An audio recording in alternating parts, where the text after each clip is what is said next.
कि हमारे आज के resource person and our stock market expert Vivek Lakra will discuss further with you that these are the shares, these are the companies that we pick just simply for our lifetime. इनको कभी बेचना ही नहीं है। कब बेचना है वो भी आपको बताया जाएगा। बट ये ऐसी कंपनीज हैं जो कि वर्ल्ड वाइड इन्वेस्टर्स आइडेंटिफाई करने की कोशिश में रहती हैं कि इनको मैंने आज खरीद लिया तो शायद मैं अगले 100 साल भी ना बेचूं अगर मेरे को मौका लगा। These are the companies that have not just very, very strong market fundamentals, but they are also monopolies in their field, and they also have an incredible potential to perform for a very, very, very long duration. We will be showing you such examples also today. We will be discussing some case studies also with you today. We will also be giving, as promised, an excellent bonus pick within this webinar, जो आप शायद कल से ही या जब भी आपको एक लेवल दिया जाए उस लेवल के अंदर उस कंपनी में इन्वेस्ट कर सकते हैं। And at the end we are also going to give you an excellent offer today to become a part of our core portfolio management group.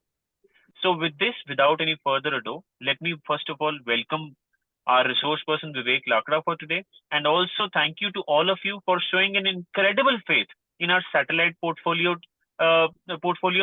management team. Please remember that we are consistently striving very, very hard to pick those companies, to pick those stocks which can give you multi-bagger return. Even though we are not SEBI certified now, we will be applying for this in the near future. We have very, very large and we have very, very good ambition. We have good interest of our stakeholders on our hands. And most importantly, हमारी team का सबसे ज्यादा core strength ये है कि हम techno fundamental दोनों analysis करते हैं. Most of the analysts that you find in the market are engaged in either technical research or fundamental research. We are applying our knowledge on both these aspects.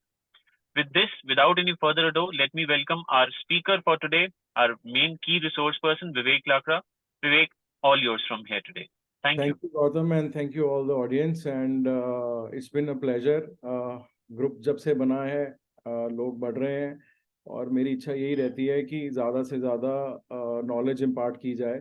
And I'm sure, you know, I think I'm doing my best in both the fields, trading or investing. Personally, I believe कि investing से ज़्यादा पैसे बन सकते हैं, और यही मेरा मोटो रहेगा, यही मैं बताते रहूँगा. कुछ लोग मुझसे इस चीज़ में डिफरेंस रखेंगे, but it is your call. You know, we are not here to fight और we are not here to debate. सबकी अपनी अपनी थिंकिंग है, सबकी अपनी अपनी माइंड की कैप्चरिंग है. तो अब हम शुरू करते हैं. Gautam, if you can share, allow me to share the screen, can I?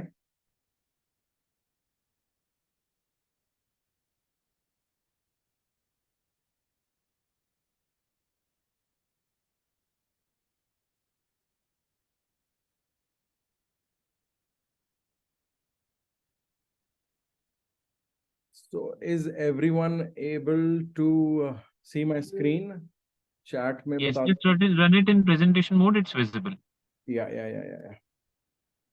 So core portfolio. Hold on. This is. Let me just put it from the start. You know.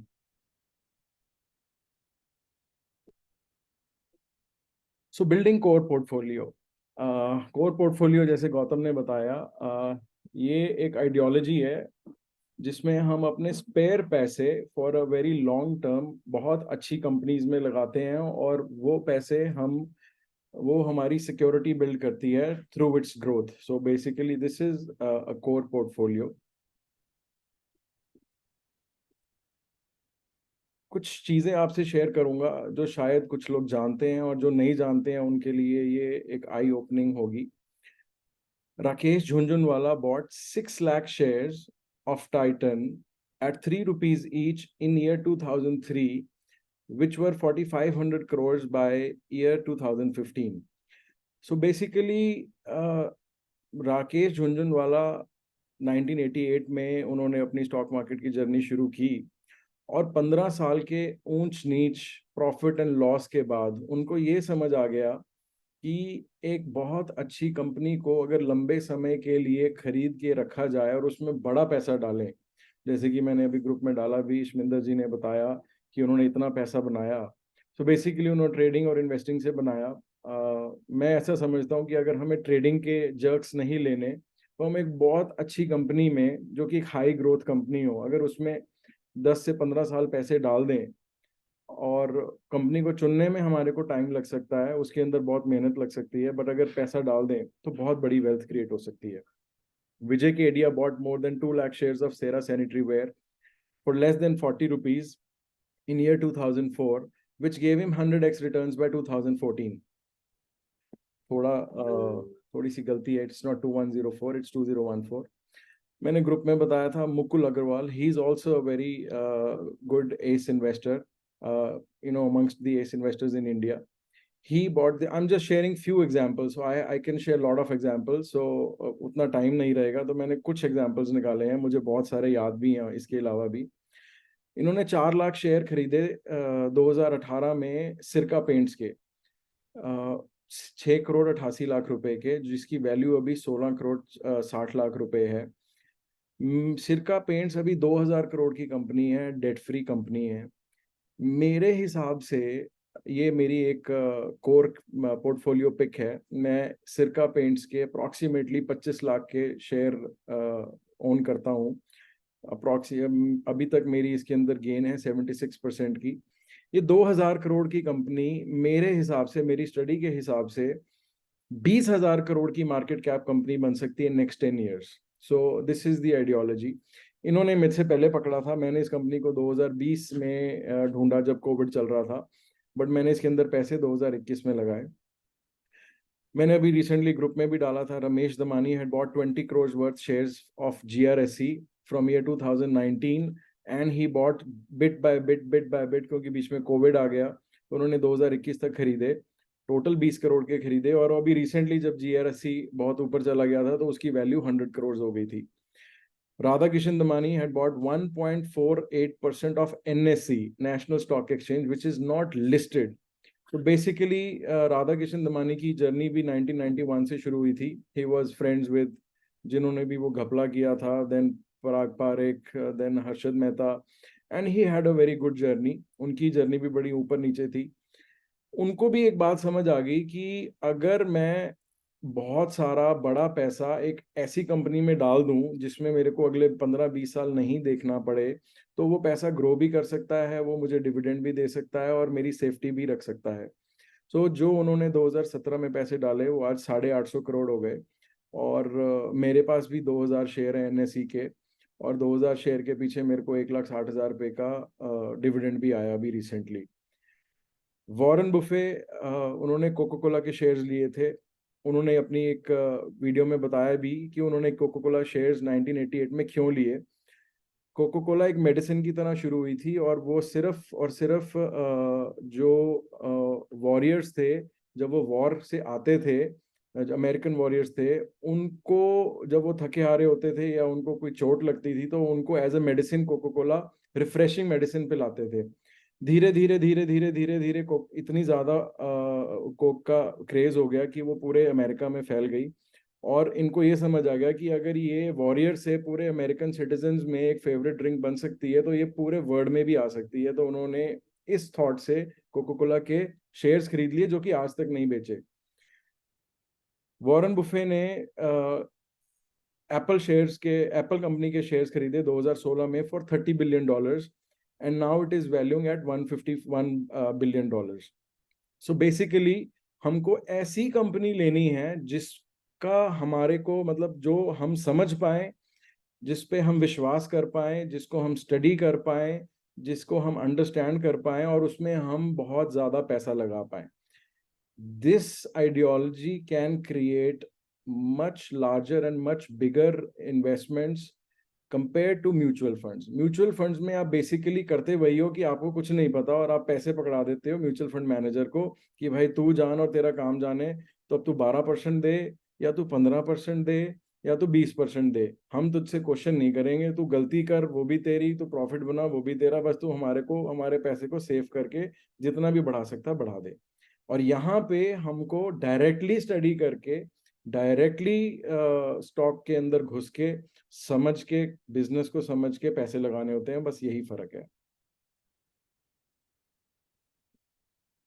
Core portfolio means ये same बात जो मैंने अभी बोली है, portfolio design for the long term to generate immense wealth from the stock market. It comprises Vivek, एक बारी फिर से दोबारा प्रेजेंटेशन शेयर करना। ये ना प्रेजेंटेशन की स्क्रीन आ नहीं रही।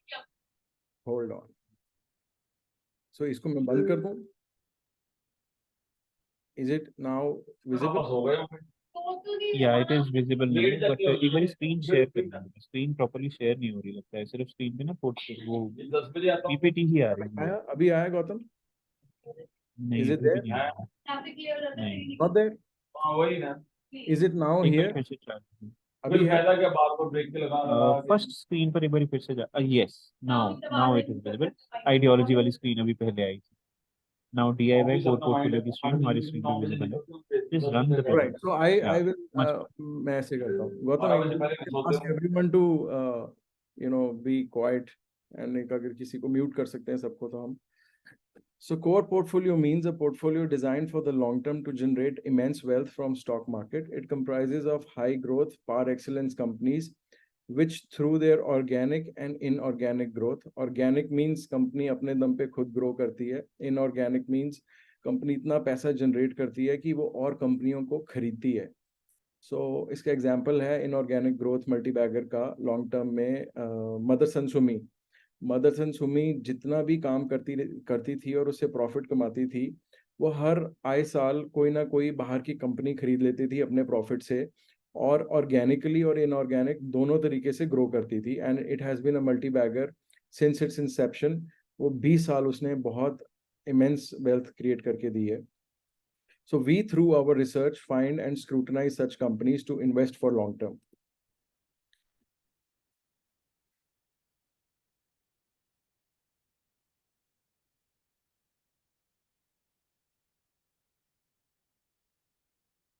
Gautam,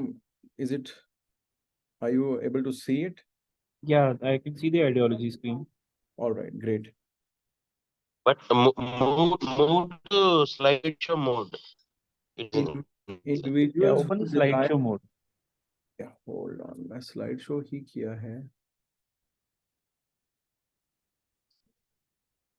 सर वो साइड से क्रॉस हो जाएगा, क्रॉस आइकन आ रहा है उसमें ऑब्जेक्ट फॉर्मेटिंग के लेफ्ट में, राइट में। एक सेकंड में इसमें ना, एक सेकंड जरा।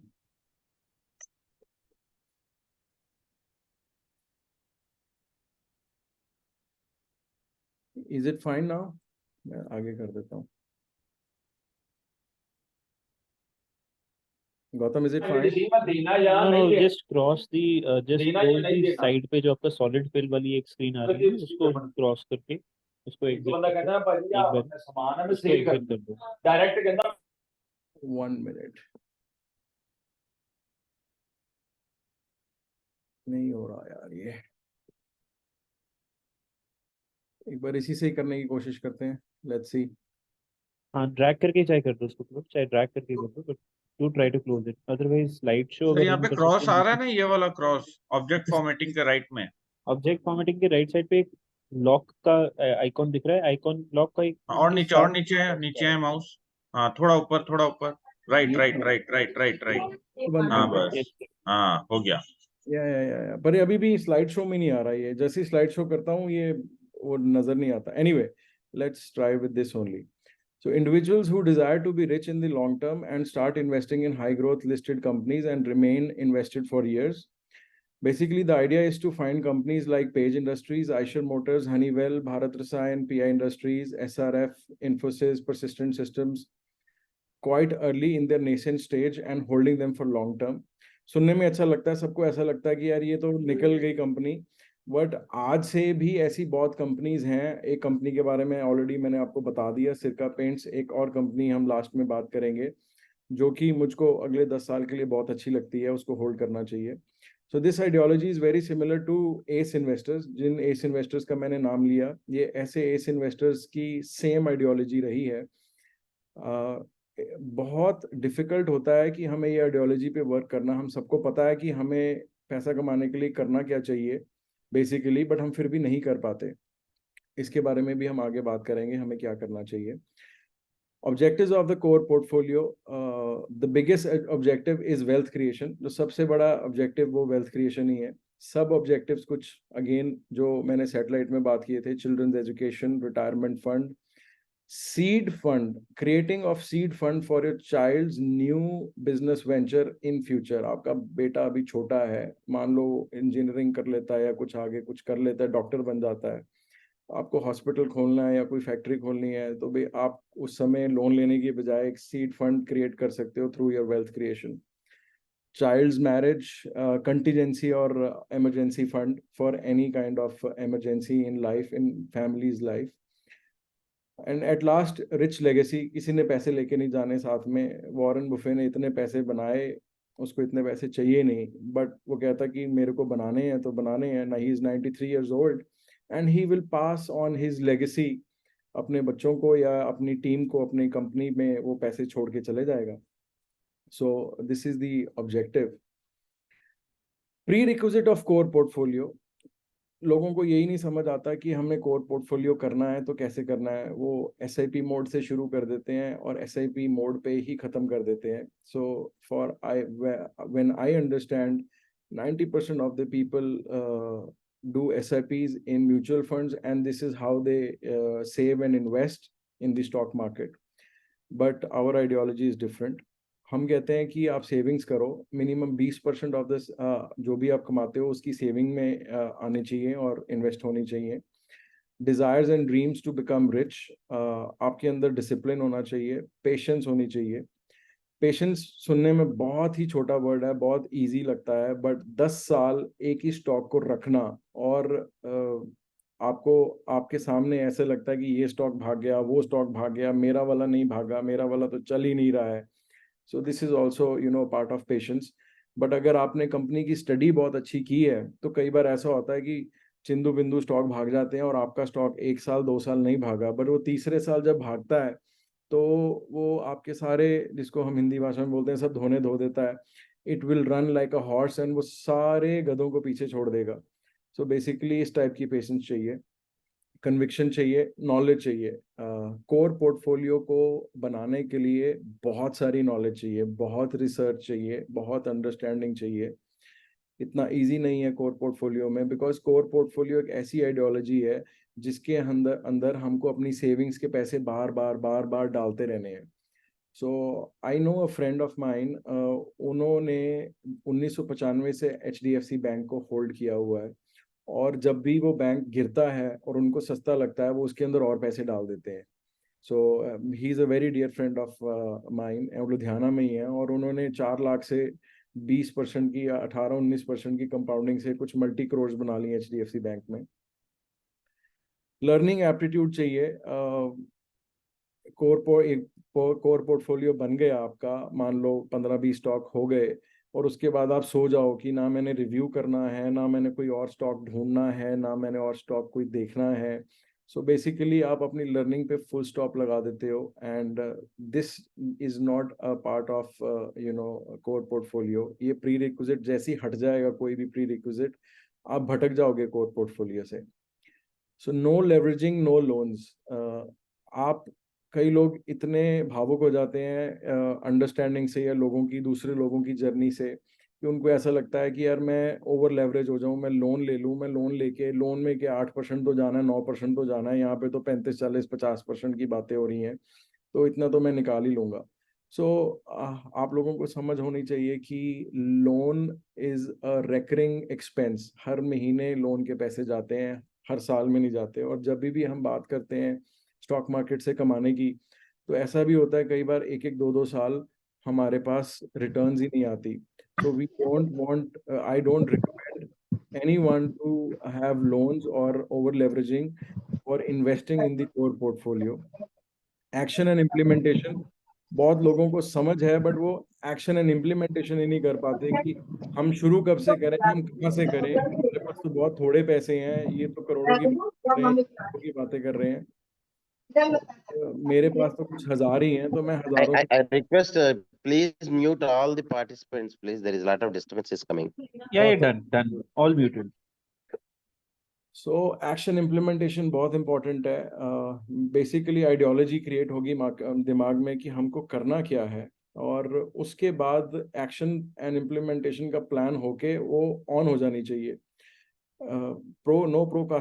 प्रोकास्टिनेशन और एक्शन इम्प्लीमेंटेशन एक जैसे ही मतलब है इनका, कि अगर आप प्रोकास्टिनेशन करोगे, आज शुरू करता हूँ, कल शुरू करता हूँ, कल डीमैट अकाउंट खोलता हूँ, कल ट्रांसफर करता हूँ पैसे, अभी डालता हूँ, डालूं भी कि नहीं डालूं, एक में इतना डाल दूं कि नहीं डालूं, तो this is nothing else but procrastination.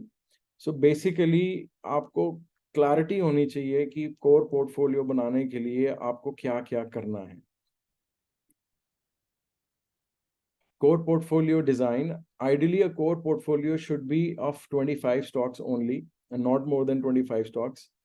In maximum, it can be of 40 stocks. Only a very high value portfolio should invest in more than 50 stocks. मैं high value 50 करोड़ 100 करोड़ को बोलता हूँ कि अगर आपका 50-100 करोड़ का पोर्टफोलियो है तो आपके पास 50 स्टॉक्स में होना चाहिए। अदरवाइज कॉन्सेंट्रेटेड पोर्टफोलियो होना चाहिए। मैं आपको एग्जांपल देता हूँ नीचे। No ace investors have higher number of stocks in their portfolios, and you can counter check this in Google, और जो इंडियन एस इन्वेस्टर्स हैं उनका ट्रेंड लाइन के एक साइट है, उसमें आप जाएंगे तो सुपरस्टार एस इन्वेस्टर्स आते हैं, उसमें जाके आप सबके पोर्टफोलियो चेक कर सकते हैं। Rakesh Jhunjhunwala, he is no more right now, but उनकी जो कंपनी है रेयर एंटरप्राइजेज, वो सिर्फ 19 स्टॉक्स ओन करती है, और उनकी ओनरशिप की आज की डेट की वैल्यू 31,500 करोड़ है अप्रॉक्सीमेटली। विजय केडिया 1,000-1,200 करोड़ है, 16 स्टॉक्स ही ओन करते हैं। आशीष कचोलिया अगेन 1,000 से 2,000 करोड़ की वैल्यू होगी, 42 स्टॉक्स ओन करते हैं। There are many more, I know, आप आगे भी मैं डिस्कस करूंगा, जो maximum on an average less than 20 stocks own करते हैं। एस इन्वेस्टर क्या आपसे पीछे हैं? अगर हम नॉर्मल इन्वेस्टर से अगर मैं पूछूं तो नहीं, वो हमसे आगे हैं। अगर वो हमसे आगे हैं तो उनकी रेसिपी पैसा बनाने की हमारी रेसिपी से, और उनकी सोच पैसा बनाने की हमारी सोच से कहीं आगे है। इसमें तो आप सारे लोग मुझसे एग्री करेंगे। वो जब इतने कम स्टॉक्स ले रहे हैं तो हमको एक जू ऑफ स्टॉक्स, मतलब आप जू में जाते हैं तो कम से कम 40-50 तरीके के एनिमल्स होते हैं, तो मैं इसको बोलता हूँ जू ऑफ स्टॉक्स। हम एक जू इकट्ठा करने की हमारे को क्या जरूरत होती है? हम जू इसलिए इकट्ठा करते हैं क्योंकि हम छोटे टाइम के लिए कहीं ना कहीं से कन्विंस या इंस्पायर या इंस्टिगेट हो जाते हैं कि यार ये स्टॉक मिस हो गया, वो भी मिस हो गया, ऐसा भी रह गया, वैसा भी रह गया। सो बेसिकली ऐसा हमारे दिमाग में नहीं आना चाहिए, और हमारे को कॉन्सेंट्रेटेड हाईली अप्रोप्रिएट पोर्टफोलियो बनाना चाहिए। उसमें आपको टाइम लेना चाहिए, उसमें आपका एक स्टडी बेस होना चाहिए, उसमें आपकी कन्विक्शन होनी चाहिए। वो सब समझ के आपको एक बहुत ही बढ़िया पोर्टफोलियो बनाना चाहिए। और जो ये नहीं बना सकते उनको ये समझ आनी चाहिए कि मैं खुद से ये नहीं बना सकता, मेरे लिए म्यूचुअल फंड ही गुड है। अगर किसी को नहीं समझ आ पा रही, कि उनको लग रहा है कि यार मैं नहीं बना पा रहा, तो म्यूचुअल फंड के अंदर ही जाएं, क्योंकि म्यूचुअल फंड में एटलीस्ट आपके पैसे तो बचे रहेंगे। अगर आपने खुद गलत वाला स्टॉक ले लिया और ज्यादा पैसे इन्वेस्ट कर दिए गलत स्टॉक में, तो कोर पोर्टफोलियो की बजाय वो आपका एक डम पोर्टफोलियो बन जाएगा, और आपके पैसे का नुकसान हो सकता है।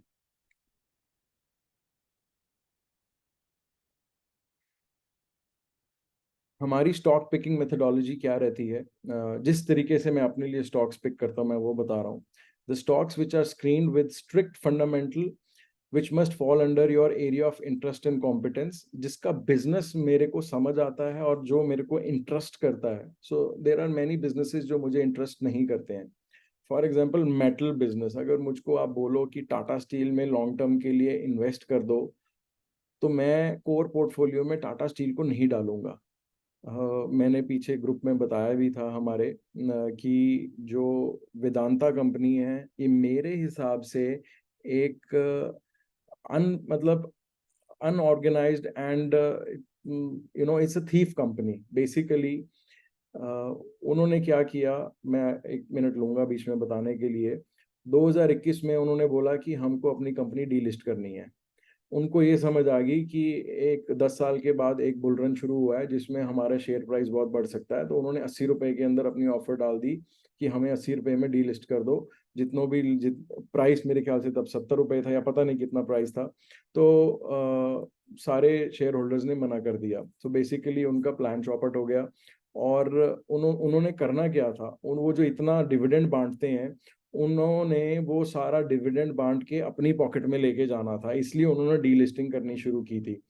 सो बेसिकली हमको एक हाई ग्रोथ कंपनी चाहिए। अब कई कंपनीज ऐसी होती हैं जो कि हाई ग्रोथ तो हो सकती हैं, बट वो हमारे इंटरेस्ट की और हमारे कॉम्पिटेंस में नहीं आ सकती। अब मेटल मेरे कॉम्पिटेंस में आता है बट मेरे इंटरेस्ट में नहीं आता, बिकॉज मेटल की एक लाइफ है, ये एक कमोडिटी है, इस पे बहुत सारा गवर्नमेंट का कंट्रोल होता है, इसमें बहुत सारा पूरे वर्ल्ड की इकोनॉमिक्स लगती है, वर्ल्ड की मार्केट फोर्सेस लगती हैं, कंट्रीज की कंपटीशन लगता है, चाइना का लग सकता है, किसी और कंट्री का लग सकता है।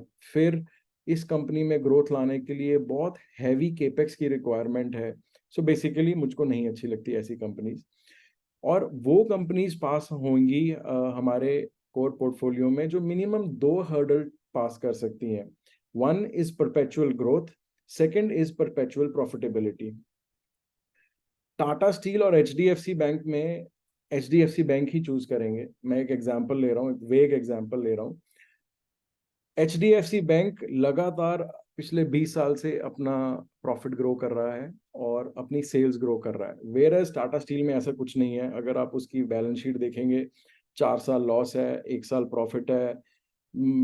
कभी लोन बहुत बढ़ गया, कभी लोन कम हो गया, कभी इस कंट्री में एक फैक्ट्री लगा दी, कभी वो कंट्री में प्रॉब्लम आ गई तो वो फैक्ट्री बंद कर दी।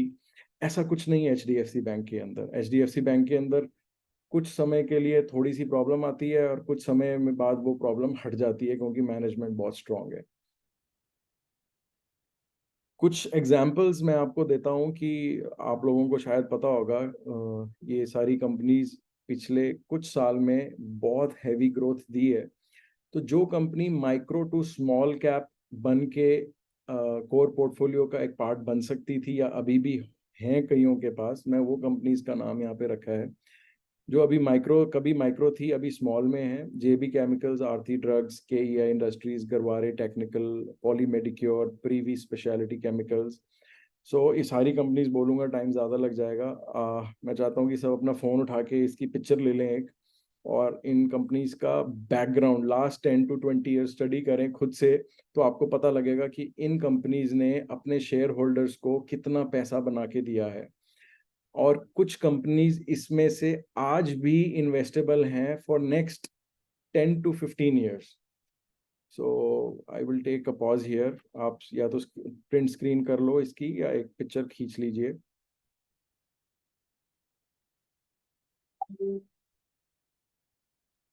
तो ग्रुप में डाल दिया हूँ फोटो लेके। ठीक है जी, ठीक है, ठीक है। So advisable position sizing and core portfolio allocation for different age groups. Satellite portfolio, core portfolio, multibagger portfolio, algo, ये मेरे 4 एरियाज ऑफ इन्वेस्टमेंट हैं। इन चारों से बाहर मैं कुछ नहीं करता। इन चारों के बाहर एक छोटी सी मैंने कैपिटल सेपरेट की हुई है, जिससे मैं सिर्फ अपनी डे ट्रेडिंग करता हूँ, जो आप लोग भी मेरे साथ ग्रुप्स में करते हैं। But that's not my main part, that's not my main action, that's not my main investment. My main investments are in satellite, core and algo only. Multi bagger में भी फिर कभी बात करेंगे। मल्टी बैगर की एक लास्ट सेमिनार करेंगे, हम उसका वेबिनार करेंगे। मल्टी बैगर में बहुत थोड़े पैसे लगाते हैं, क्योंकि multi bagger is very high risk and high return. So major portion जो 80% है वो सैटेलाइट एंड कोर में ही है, क्योंकि हमें सेफ्टी ऑफ मनी सबसे ज़्यादा इम्पॉर्टेंट है। Rule says if you keep your capital safe only then you can grow. तो मैंने आइडियोलॉजी क्या रखी है, 100 रुपए का पोर्टफोलियो है, 50 सैटेलाइट में जाएंगे, 30 कोर में जाएंगे, 10 पर्सनल ट्रेडिंग में जाएंगे अगर कोई ट्रेडर है। अगर नहीं है कोई ट्रेडर तो वो भी कोर में जा सकते हो। और अगर कोर में नहीं रखना तो 10 मल्टी बैगर पोर्टफोलियो में डाल दो। और बैलेंस 10 जो है उससे आप एल्गो के अंदर डालिए। क्योंकि एल्गो में बैलेंस 10 वाला क्लब हो जाता है कोर और सैटेलाइट के साथ, और वो एक अल्फा जनरेट करता है। अल्फा मतलब एक एक्स्ट्रा इनकम जनरेट करता है, उसके बारे में हम लास्ट वेबिनार में बात कर चुके हैं। जो मैं बनाता हूँ कोर पोर्टफोलियो, उसमें मैं ऐसा भी एडवाइस करता हूँ कि 18 से 45 के अंदर जो एज ग्रुप है उसको इस तरीके से बनाना चाहिए। मगर आप लेफ्ट में देखेंगे तो एज ग्रुप लिखा है 18 to 45, 46 to 60 and 60 and above. Micro cap and small cap, जो 18 से 45 साल के लोग हैं वो थोड़ा हायर रिस्क टेकिंग कैपेसिटी रखते हैं, तो वो 50% कोर पोर्टफोलियो अपना micro cap and small cap में डाल सकते हैं।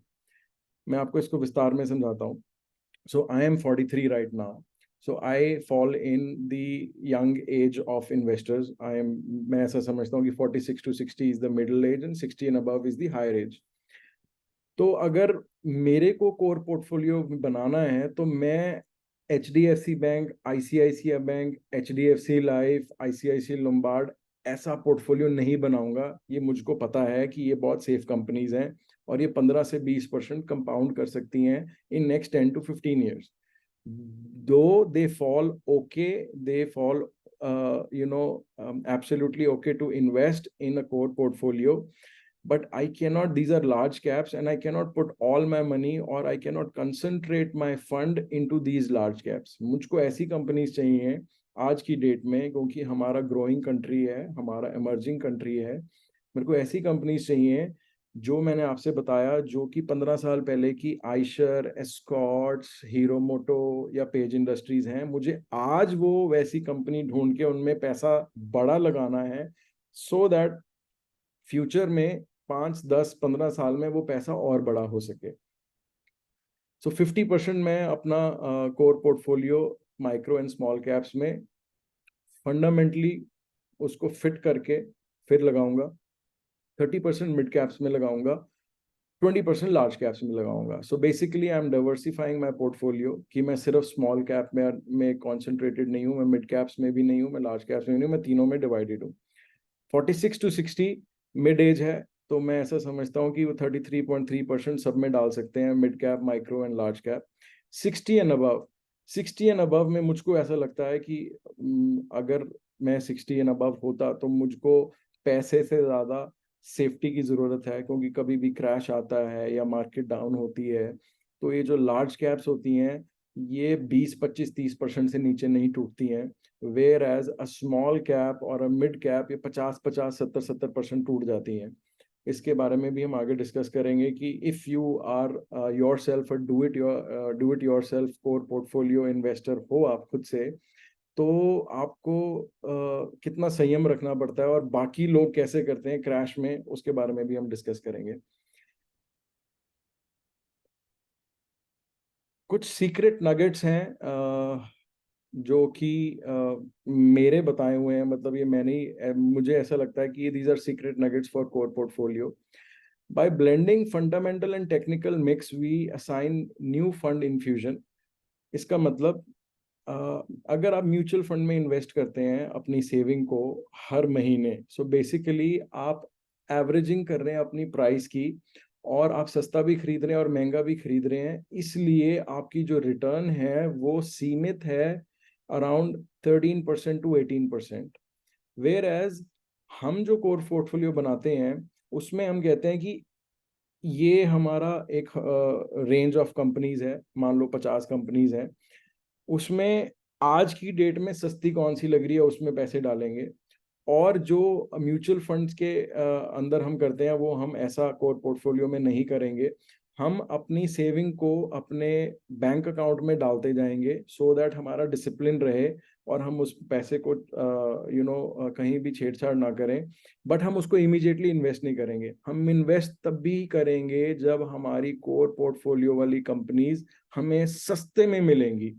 और 2 से लेके 5 साल के अंदर, क्योंकि ये मार्केट डायनामिक्स एक मार्केट साइकिल है, हर कंपनी बारी बारी सस्ती होती है, और जब वो सस्ती होती है तभी हमको इन्वेस्ट करना है। मैं ग्रुप में देखता हूँ, जैसे अभी अमित जी ने भी बोला कि ये भाग रही है, वो भाग रही है, ये भाग रही है, सब लोगों की आंखें चौंधियाती तब हैं जब वो भागती हुई कंपनी देखते हैं। भागती हुई कंपनी को हमको एंजॉय करना चाहिए। अगर हम भागते हुए घोड़े पे पैसे लगाएंगे तो चांसेस है घोड़ा हमें लात मार के गिरा सकता है या हम खुद ही गिर जाएंगे, क्योंकि हम भागते हुए घोड़े पे चढ़ रहे हैं। I don't recommend fund infusion in core portfolio like SIP, but I do recommend कि आप अपना फंड इकट्ठा करते रहें और जब मौका मिले, क्योंकि आपकी कोर पोर्टफोलियो की आइडियोलॉजी 10 साल की, 15 साल की, 8 साल की है, आप ऐसा पैसा लगा रहे हैं उसके अंदर जो कि फियर फ्री है, जो कि आपको नहीं चाहिए इमीडिएटली, जिसको आपका ऑब्जेक्टिव ही वेल्थ क्रिएशन का है, तो आप उसी समय पैसा लगाएं जब वो कंपनी सस्ती मिले। आज मैंने ग्रुप में एक वीडियो भेजा जिसमें सौरभ मुखर्जी ने बोला कि जब सेकंड कोविड आया था 2021 का, सेकंड वेव आई थी या first wave, I think second wave थी, तो बजाज फाइनेंस 5300 के हाई से 1700 पे आ गया था। और वो उसने बोला कि मेरे को पता है, मैं उसमें उनकी कंपनी के सीईओ को मिला हुआ हूँ, वो सीईओ खुद 13 घंटे काम करता है, वो इतना गुणी है, वो इतना गुड़ा हुआ है अपने बिजनेस के अंदर और उनको क्लैरिटी है कि वो क्या कर रहे हैं। उन कंपनी के ऊपर बहुत हैवी लोन भी नहीं है, उनके पास अपने रिजर्व्स एंड फंड्स भी बहुत ज़्यादा हैं। तो मुझको ऐसा कुछ नहीं लग रहा कि ये कंपनी डूब जाएगी या लोग इस कंपनी के पैसे मार लेंगे। ये सिर्फ एक टाइम की गेम है, एक कोविड की सेकंड वेव की गेम है और 3 4 6 महीने में हट जाएगी। तो उसने बोला कि मैंने 3 गुना अपना फंड एलोकेट कर दिया इमीडिएटली जैसे ही वो डाउन लगा, बजाज फाइनेंस। तो हमारी आइडियोलॉजी भी बिल्कुल सेम है, हमको महंगा खरीदना ही नहीं है, हम कोर पोर्टफोलियो में डालेंगे पैसा, बट हम सेकंड ट्रांच उसकी उस स्टॉक में तब डालेंगे जब हमें दोबारा से वो सस्ता मिलेगा। So this is first secret nugget. Long-term investors can be mutual fund investors as well, and mutual fund cannot generate alpha over knowledgeable and smart systematic direct stock investor. ये मैं ऑलरेडी बात कर चुका हूँ, इसके बारे में विस्तार से बात करने की मुझे नहीं लगता कि ज़रूरत है। Mutual funds cannot be direct investors if they are knowledgeable. India will generate immense money-making opportunities in next 3 decades. इसके बारे में भी हम ग्रुप में बात करते रहते हैं, मैं शेयर करता रहता हूँ बहुत सारी वीडियोस। मैं चाहूँगा अगर जिसके पास पेन है तो मेरे पास कुछ एमिनेंट स्पीकर्स हैं, आप इनके नाम नोट कर लीजिए और मैं एक एक करके नाम बोलता हूँ।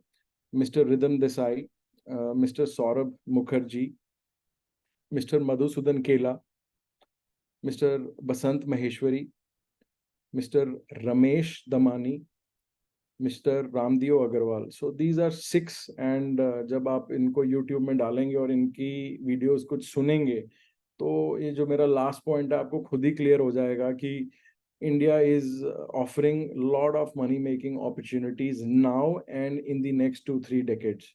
तो जब आप इनको सुनेंगे तो जितना सुनेंगे जितना सुनेंगे और पढ़ेंगे उतना आपका दिमाग खुलेगा और उतनी आपको अपॉर्चुनिटीज दिखेंगी और आप उस पर एक्शन ले पाएंगे।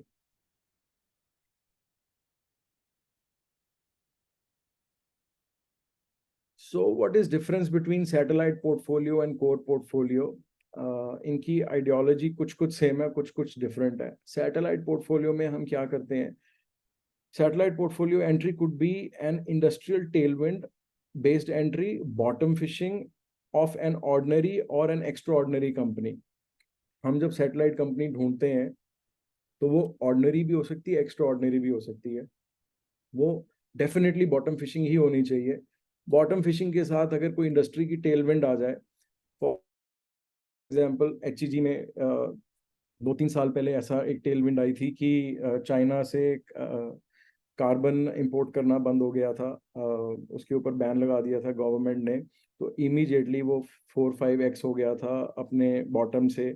ऐसे ही 2015 में लाओपाला एक कंपनी है जो कि क्रॉकरी में डील करती है, तो गवर्नमेंट ने बैन लगा दिया था चाइना से इंपोर्ट का।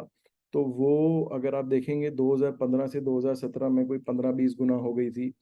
सो बेसिकली वो कंपनी हम सैटेलाइट पोर्टफोलियो में उठाते हैं जिसके अंदर कोई टेलविंड आ गई या उसके अंदर कोई एक्स्ट्राऑर्डिनरी काम हो गया बाय दी मैनेजमेंट या उन्होंने कोई गाइडेंस बहुत अच्छी दे दी, बट सैटेलाइट पोर्टफोलियो वाली कंपनी जरूरी नहीं है कि वो कोर में फिट होगी, वो हो सकती है बट 50% 60% चांसेस हैं कि वो नहीं फिट होगी और वो सिर्फ सैटेलाइट के लिए फिट है। सो बेसिकली हम उसकी बॉटम फिशिंग करते हैं, उसकी राइड करते हैं हम अपसाइड, और जब वो ऊपर जाके एग्जॉशन दिखाती है और एग्जॉशन दिखा के वो टेक्निकली एक एग्जिट देती है तो हम वहां से एग्जिट कर जाते हैं।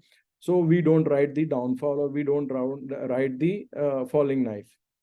ये सैटेलाइट है। Whereas in core portfolio की आइडियोलॉजी है, हमने कंपनी ढूंढ ली, फॉर एग्जांपल सिरका पेंट। अब सिरका पेंट के अंदर मैनेजमेंट की तरफ से कोई गूफअप, कोई रेड फ्लैग नहीं आता, या 2-3 साल के बाद वो कंपनी ग्रोथ नहीं दिखाती जिस हिसाब से हमने कोर पोर्टफोलियो में चुना उसको, हम तभी उसमें से बाहर निकलेंगे। अदरवाइज अगर हमने 50 रुपए में उसमें एंट्री की, वो 100 रुपए पे गई और वो दोबारा 70 रुपए पे आई और 70 रुपए पे हमारे पास बैंक में पैसे पड़े हैं तो हम उसके अंदर और पैसे डाल देंगे, जैसे कि सौरभ मुखर्जी ने बजाज फाइनेंस के साथ किया। So core portfolio and satellite का ये फर्स्ट डिफरेंस है। Satellite portfolio exit is near to the exhaustive point, whereas core portfolio में कोई एग्जॉस्टिव पॉइंट नहीं है। कोर, क्योंकि जो मैंने कंपनीज का नाम दिया जिनकी आपने अभी एक सज्जन ने फोटो खींच के डाली, ये कंपनीज ने पिछले 10 साल में मल्टी बैगर रिटर्न्स दी हैं और इसकी रेसिपी हमें पता है, मैं आपको बताऊंगा भी इसकी रेसिपी अभी थोड़ी देर बाद। इसकी रेसिपी हमें पता है, और इस ये वाइल ड्राइविंग इन्होंने बहुत सारी एंट्री एग्जिट दी होगी एज पर सैटेलाइट। तो अगर ये कंपनी हमारे सैटेलाइट में होती और कोर में ना होती तो हम 10 साल 15 साल इसको नहीं रख पाते और इसका जो ग्रोथ वो नहीं खा पाते। So this is the main difference. Satellite portfolio average life could be, जो सैटेलाइट के अंदर हम कंपनीज होल्ड करते हैं उसकी एवरेज लाइफ 2.5 से 3 साल होती है। वेरएज कोर पोर्टफोलियो की एवरेज लाइफ 8 साल से लेके, मैंने 12 साल लिखा है, वैसे होती 10 साल से लेके 15 साल है। हम उस कंपनी के अंदर पैसे डालते हैं जिस कंपनी को हमने बेचना नहीं है। So core portfolio basically is like our home. We live in our home and we don't, we never assume to sell our home, चाहे हम उसकी 10 बार उसकी वैल्यूएशन करा लें, कभी ज्यादा कभी कम, बट वो होम है हमारा कोर पोर्टफोलियो और हम उसको उसी तरह ट्रीट करते हैं।